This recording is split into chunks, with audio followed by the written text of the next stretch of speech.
मेरे प्रिय भाई और बहनों, अब निर्गमन ग्रंथ की अध्याय 33 उसके वाक्य 15 में मूसा की एक सुंदर प्रार्थना पढ़ते हैं।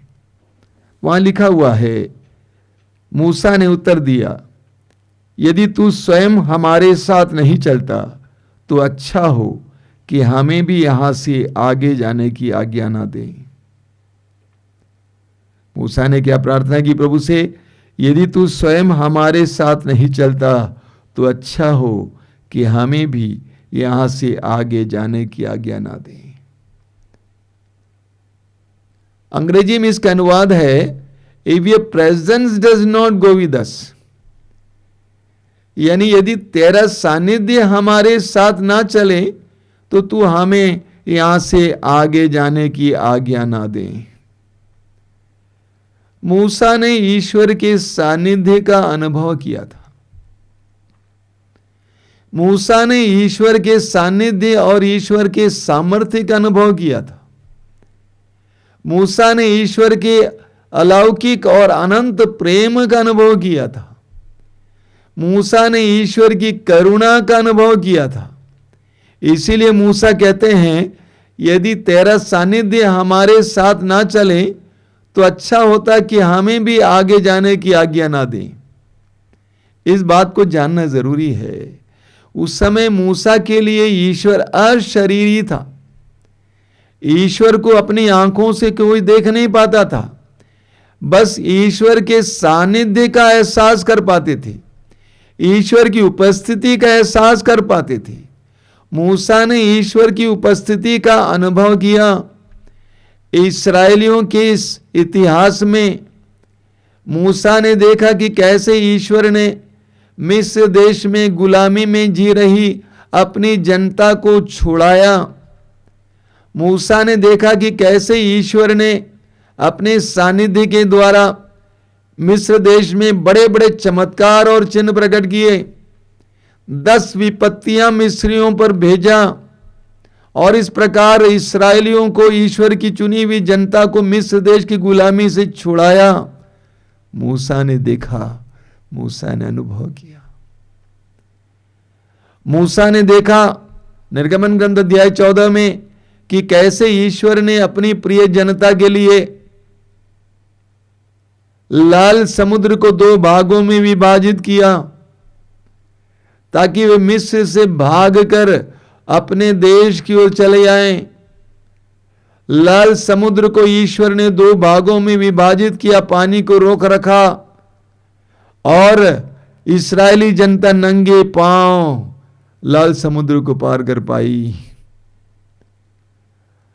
मूसा ने देखा निर्गमन ग्रंथ अध्याय 16 में, मूसा ने देखा कि जब इस्राएलियों के पास खाने के लिए कुछ नहीं था, सारा अनाज समाप्त हो गया था, सारी खाद्य वस्तुएं समाप्त हो गई थी और मूसा की प्रार्थना के द्वारा ईश्वर ने आसमान से मन्ना बरसाया, प्रतिदिन उनको खिलाया। मूसा ने ईश्वर के सानिध्य के सामर्थ्य का एहसास किया। मूसा ने देखा निर्गमन ग्रंथ अध्याय 17 में आप पढ़ेंगे कि कैसे जब इस्राएलियों के पास पीने के लिए पानी नहीं था तो मूसा की प्रार्थना के कारण ईश्वर ने चट्टान से पानी निकाल दिया था। मूसा ने देखा निर्गमन ग्रंथ अध्याय 17 में मूसा ने देखा कि कैसे ईश्वर ने चमत्कारी हाथ बढ़ाकर इस्राएलियों को अमलकियों से बचा लिया, छुड़ा लिया। तो मूसा ने यह देखा इस्राएलियों के इतिहास में ईश्वर ने अपने सानिध्य के द्वारा क्या चमत्कार और चिन्ह प्रकट किया था। मूसा ने व्यक्तिगत रूप से भी अनुभव किया था। निर्गमन ग्रंथ के अध्याय 3 में हम पढ़ते हैं कि मूसा अपने ससुर की भेड़ चरा रहा था, लेकिन मूसा ईश्वर के पहाड़ के पास आया। मूसा ने वहां पर उस झाड़ को देखा जिसमें से लपटें निकल रही थी, आग की लपटें नहीं जल रही थी। आश्चर्यपूर्ण चमत्कारपूर्ण दृश्य। और वहां पर मूसा ने देखा कि कैसे ईश्वर ने डरे हुए मूसा को, जो मिस्र देश से भाग निकला था, डरे हुए मूसा को अपनी शक्ति और सामर्थ्य से भर दिया था ताकि वो वापस मिस्र देश जाएं और इस्राएली जनता को उनकी गुलामी से छुड़ा कर ले आए। मूसा ने ये देखा, ये अनुभव किया कि ईश्वर के सानिध्य ने उसके जीवन में क्या किया। मूसा ने अनुभव किया था। निर्गमन ग्रंथ के अध्याय 34 में पढ़ेंगे, उसके 28 और 29 में वहां पर लिखा हुआ है, मूसा सीनाई पर्वत पर 40 दिन और 40 रात प्रभु के साथ रहा। मूसा सीनाई पर्वत पर 40 दिन और 40 रात प्रभु के साथ रहा। उसने ना तो रोटी खाई और ना पानी पिया। उसने विधान के शब्द अर्थात 10 नियम पाटियों पर अंकित किए। 29 में लिखा हुआ है, जब मूसा नियम की दोनों पाटियां हाथों में लिए सीनाई पर्वत से उतरा तो उससे ये पता नहीं था कि ईश्वर से बातें करने के फलस्वरूप उसका मुखमंडल दीप्यमान है। 40 दिन और 40 रात उपवास और प्रार्थना करते हुए मूसा ईश्वर के साथ था। उसका चेहरा चमक रहा था। ईश्वर के सानिध्य के कारण मूसा ने अनुभव किया था। मूसा ने अनुभव किया था कि कैसे ईश्वर उसके करीब उससे बात करता है। हम पढ़ेंगे विधि निर्गमन ग्रंथ अध्याय 33 उसके वाक्य 9 से लेकर। मूसा लोगों से दूर एक छोटा सा तंबू खड़ा करता था। उसको उसने नाम दिया दर्शन कक्ष।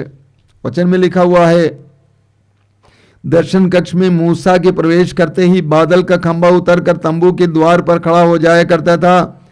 तब प्रभु मूसा से बातें करता था। तंबू के द्वार पर बादल का खंभा खड़ा देखकर सभी लोग तुरंत अपने अपने तंबू के द्वार पर से उसे दंडवत किया करते थे। जिस तरह एक व्यक्ति दूसरे व्यक्ति से बात करता है, उसी तरह प्रभु मूसा के आमने सामने प्रकट होकर उससे बात करता था।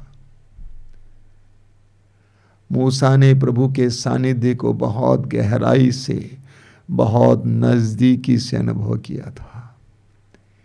यही कारण है मूसा ने कहा, यदि तेरा सानिध्य हमारे साथ ना चले तो हमें भी आगे ना जाने दें। मूसा जानता था अगर इस्राएलियों में से ईश्वर का सानिध्य हटाया जाए तो इस्राएली कुछ नहीं रह जाएंगे, कोई भी नहीं रह जाएंगे। Moses knew if the presence of God was removed from the Israelites, there would be nothing and no one. इसलिए मूसा ने कहा, यदि तेरा सानिध्य हमारे साथ ना चले तो हम भी आगे जाने ना दें। मेरे प्रिय भाइयों और बहनों, एक विश्वासी के लिए, एक मसीही के लिए सबसे बड़ा शस्त्र, सबसे बड़ी पूंजी ईश्वर का सानिध्य है, ईश्वर की उपस्थिति है। एक विश्वासी के लिए, एक मसीही के लिए यह सबसे बड़ी पूंजी है, सबसे बड़ा शस्त्र है। हम राजा दाऊद के बारे में पढ़ते हैं। दाऊद के ऊपर पवित्र आत्मा का अभिषेक हुआ। सामुएल के पहले ग्रंथ के अध्याय 16 में हम पढ़ते हैं, प्रभु का सानिध्य उसे मिला। अगले अध्याय में अध्याय 17 में हम पढ़ते हैं कि कैसे दाऊद ने गोलियत जैसे बहुत बड़े वीर योद्धा को मार गिराया था एक चिकने पत्थर के सहारे। जबकि सारी इस्राएली सेना उस वीर योद्धा को देखकर डर के मारे पीछे हटी थी, दाऊद जाकर उसको मार गिराया था। प्रभु का सानिध्य दाऊद के लिए तलवार थी। प्रभु का सानिध्य दाऊद की ढाल थी। प्रभु के सानिध्य को दाऊद ने भी गहराई से अनुभव किया।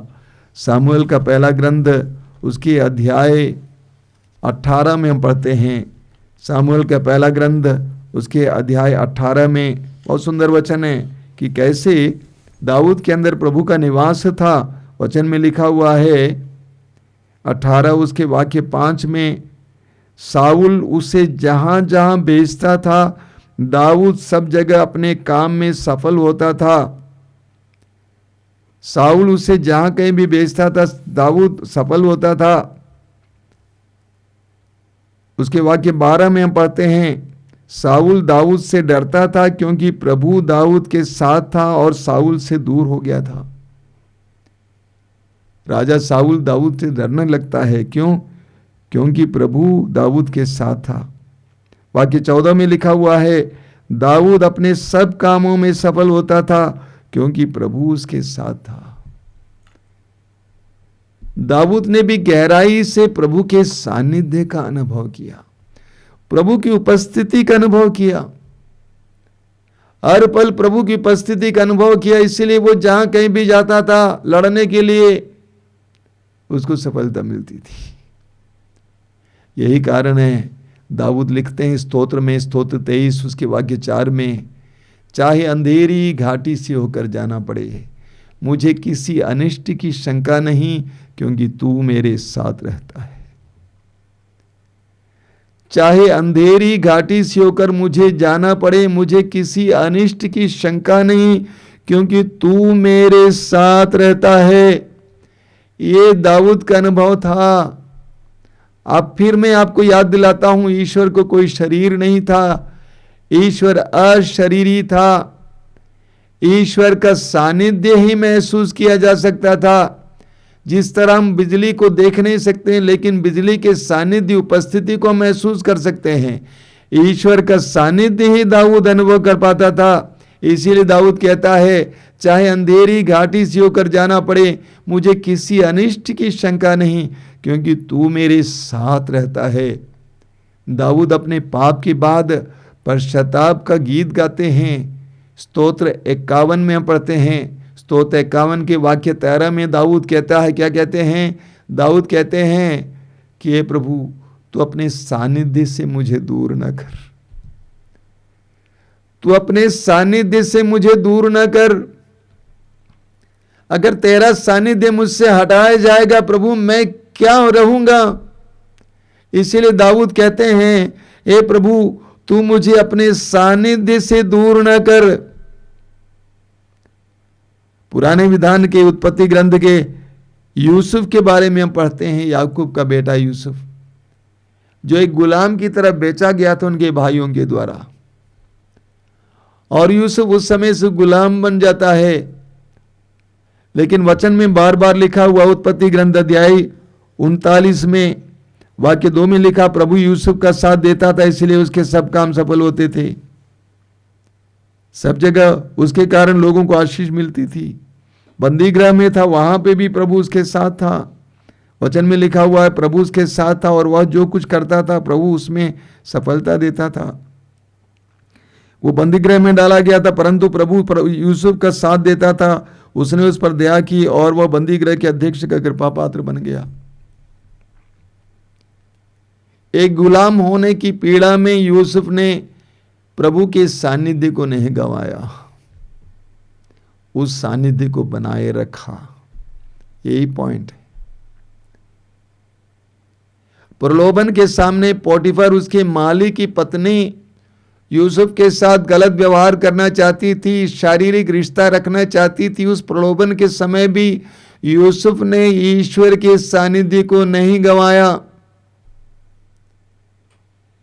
बंदी गृह में डाला गया था, वहां पे पड़ा रहा। उस बंदी गृह की कठिनाइयों में भी, कठिन परिस्थिति में भी यूसुफ ने ईश्वर के सानिध्य को नहीं गंवाया। उस समय भी उसने महसूस किया कि प्रभु मेरे साथ है, इसीलिए उसके जीवन में प्रभु की कृपाएं एक के बाद एक बरसती रही। यूसुफ ने अनुभव किया कि ईश्वर का सानिध्य मेरे साथ है। प्रभु यीशु का उदाहरण लीजिए। योहन के सुसमाचार में बार बार आप पढ़ेंगे कि प्रभु यीशु पिता के साथ रिश्ता जोड़े हुए थे। प्रेरित चरित्र के अध्याय 10 उसके वाक्य 38 में पढ़ते हैं कि ईश्वर ने ईसा को पवित्र आत्मा तथा सामर्थ्य से भर दिया था और वो चारों ओर घूम घूम कर भलाई करते रहे और शैतान के वश में पड़े रोगियों को चंगा करते थे। प्रभु यीशु में ईश्वर का सामर्थ्य और सानिध्य कार्य कर रहा था। लूकास अध्याय 5 वाक्य 17 में हम पढ़ते हैं कि प्रभु यीशु में ईश्वर का सामर्थ्य क्रियाशील था। इसीलिए वो रोगियों को चंगा करते थे। प्रभु यीशु ईश्वर के पिता के सानिध्य में जीते थे। लूकस के सुसमाचार के अध्याय 4 उसके वाक्य 18 और 19 में प्रभु यीशु स्वयं कहते हैं, पवित्र आत्मा ने मुझे मेरा अभिषेक किया है, उसने मेरा अभिषेक किया है और पवित्र आत्मा की छाया और उस पर बनी हुई है।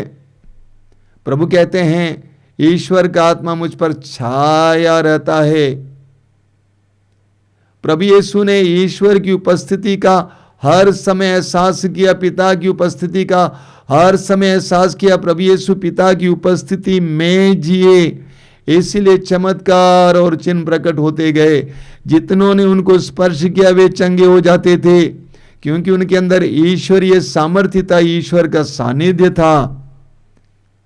हम प्रेरितों के बारे में पढ़ते हैं मार्कुस अध्याय 3 वाक्य 14 में, प्रभु यीशु ने 12 प्रेरितों को चुना, उनका नाम प्रेरित रखा और उनको अपने साथ रखा, अपनी उपस्थिति में रखा, जिससे वे सामर्थ्य पाएं, ताकि वे अवधूतों को निकाल सकें, सुसमाचार की घोषणा कर सकें। प्रभु यीशु ने उनको एम्पावर किया, सशक्तिकृत किया। कैसे? अपने साथ रखकर। प्रभु का सानिध्य, प्रभु की उपस्थिति हमें सशक्त बना देती है। और हमें प्रेरितों के जीवन में देखने को मिलता है। प्रेरित चरित्र के अध्याय 6 उसके वाक्य 8 में हम स्टीफन के बारे में पढ़ते हैं। कलीसिया के पहले शहीद स्टीफन के बारे में लिखा हुआ, वहां पर स्टीफन बड़े बड़े चिन्ह और चमत्कार प्रकट किया करता था, बड़े बड़े चिन्ह और चमत्कार प्रकट किया करता था, क्योंकि स्टीफन के अंदर प्रभु का सानिध्य था, प्रभु की उपस्थिति थी, इसलिए बड़े बड़े चिन्ह और चमत्कार प्रकट किया करता था। हम पेतरुस के बारे में पढ़ते हैं प्रेरित चरित्र अध्याय 5 वाक्य 15 में, कि लोग जिस मार्ग से पेतरुस गुजरते थे, जिस मार्ग से पेतरुस गुजरते थे, उन मार्ग के दोनों तरफ लोग खटेलों में, चौकियों पर अपने रोगियों को डालते थे, ताकि पेतरुस की छाया पड़ने पर वे चंगे हो जाएंगे। पेतरुस की छाया पड़ने पर वे चंगे हो जाएंगे। क्यों? क्योंकि पेतरुस के अंदर प्रभु का निवास था, पेतरुस के अंदर प्रभु की संगति थी, प्रभु का सानिध्य था, प्रभु की उपस्थिति थी। इसलिए पेतरुस की छाया को छूने से रोगी चंगे हो जाते थे। हम पौलुस के बारे में पढ़ते हैं प्रेरित चरित्र अध्याय 19 वाक्य 11 और 12 में। प्रेरित चरित्र अध्याय 19 11 और 12 में लोग पौलुस के रुमाल को चोरी किया करते थे, छीन लेते थे उससे। उस जमाने का रुमाल आज के रुमाल की तरह नहीं है, हो सकता है कि गमछा की तरह हो। उसको ले जाते थे और रोगियों पर रखते थे और रोगी चंगे हो जाते थे, क्योंकि प्रभु का सानिध्य था, प्रभु की उपस्थिति थी। हर विश्वासी के लिए प्रभु की उपस्थिति सबसे महान, मैंने कहा, शस्त्र है, सबसे बड़ी पूंजी है। अगर प्रभु की उपस्थिति हमारे अंदर है, हमारे लिए हर दरवाजा खुल जाएगा। मैंने स्वयं अपने जीवन में अनुभव किया है कि कैसे प्रभु की उपस्थिति में रहते समय दरवाजे खुल जाते हैं, असंभव सी बातें संभव हो जाती हैं, लोगों का मन बदल जाता है।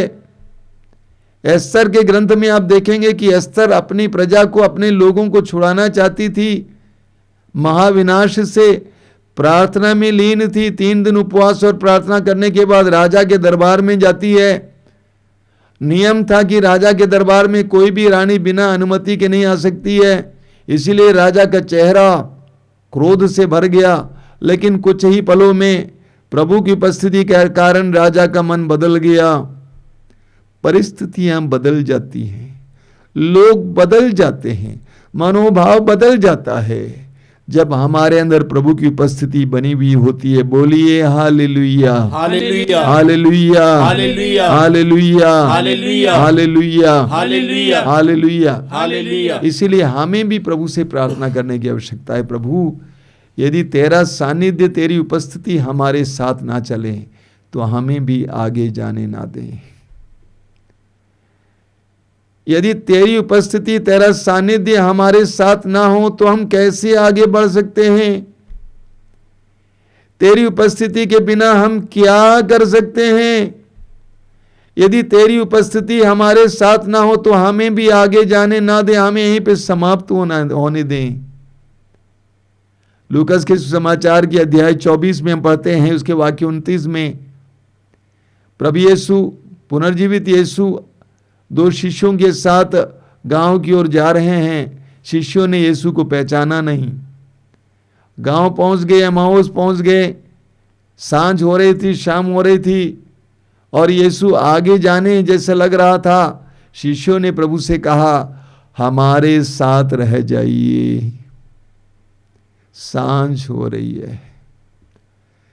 प्रभु से हमारी भी यही प्रार्थना होनी चाहिए, हमारे साथ रह जाइए, सांझ हो रही है। वो गीत है ना, बहुत सुंदर गीत, साथ रहना प्रभु जी, सांझ हो रही है, राहों में अंधेरा फैल रहा है। कितना सुंदर गीत है ये, हम सबका गीत होना चाहिए। साथ रहना प्रभु जी, हमें तेरा सानिध्य चाहिए। प्रवक्ता ग्रंथ के अध्याय 2 वाक्य 3 में लेखक कहता है, जब तुम्हारे जीवन में दुख पीड़ाएं आती हैं तो प्रभु से लिपटे रहो। प्रभु से लिपटे रहने का क्या अर्थ है? प्रभु के सानिध्य को पर भरोसा रखो, प्रभु की उपस्थिति पर भरोसा रखो, प्रभु के साथ लिपटे रहो, प्रभु के सानिध्य को बनाए रखो, क्योंकि उसके सानिध्य, उसकी उपस्थिति के बिना हमारा जीवन अर्थहीन है, व्यर्थ है। जैसा कि वो गीत है ना, यीशु बिना जीना बेकार है, प्रभु की उपस्थिति के बिना जीना बेकार है। इसलिए मेरे प्रिय भाई और बहनों, इस नए वर्ष में हम प्रभु की उपस्थिति को, प्रभु के सानिध्य को अपनी पूंजी माने। इस नए वर्ष में हम प्रभु की उपस्थिति को, प्रभु के सानिध्य को अपनी मुख्य पूंजी माने और उसको जितना हो सके बढ़ाने का प्रयास करें, जितना हो सके बढ़ाने का प्रयास करें। प्रभु का दूसरा नाम वचन बाइबल में दिया गया है, इम्मानुएल, अर्थात ईश्वर हमारे साथ। ईश्वर हमारे साथ। प्रभु से बार बार कहिए कि हे प्रभु हमारे साथ रहिए, क्योंकि आपका सानिध्य हमारा सामर्थ्य है। बार बार प्रभु से कहिए, हे प्रभु हमारे साथ रहिए, क्योंकि आपका सानिध्य, आपकी उपस्थिति हमारा सामर्थ्य है। आइए हम प्रार्थना करें। धन्यवाद देते हैं प्रभु इन पलों के लिए, तेरी उपस्थिति के लिए धन्यवाद देते हैं। मैं विश्वास करता हूं कि तू इस समय मेरे साथ है, हमारे साथ है। तेरा नाम है इम्मानुएल, ईश्वर हमारे साथ। जिस तरह मूसा ने तुझसे प्रार्थना की, उसी तरह मैं भी प्रार्थना करना चाहता हूं। यदि तेरी उपस्थिति, तेरा सानिध्य हमारे साथ ना चले तो हमें भी आगे ना जाने दे, क्योंकि प्रभु तेरी उपस्थिति के बिना हमारा जीवन क्या है? कुछ नहीं है। तेरा सानिध्य हमारी शक्ति है, सामर्थ्य है। तूने स्वयं यूहन्ना अध्याय 6 वाक्य 62 में कहा है, मांस व्यर्थ है, आत्मा ही जीवन देता है। मेरा मांस व्यर्थ है, मेरा जीवन व्यर्थ है। तेरी उपस्थिति के बिना प्रभु मैं इस समय स्वीकार करता हूं। हमें तेरा सानिध्य दीजिए, तेरी उपस्थिति दीजिए। इस संपूर्ण वर्ष में तेरी उपस्थिति में जीने के लिए हमें कृपा दीजिए, और परिस्थिति में, हर कार्य में तेरी उपस्थिति को महसूस करने की कृपा दीजिए। चाहे कितने भी बातें हमें प्रलोभन करने के लिए प्रयास करें, उन सारे प्रलोभनों में तेरी उपस्थिति के लिए हमें ललायित रहने की कृपा दीजिए। धन्यवाद प्रभु, तेरी स्तुति। तेरी महिमा, तेरी आराधना।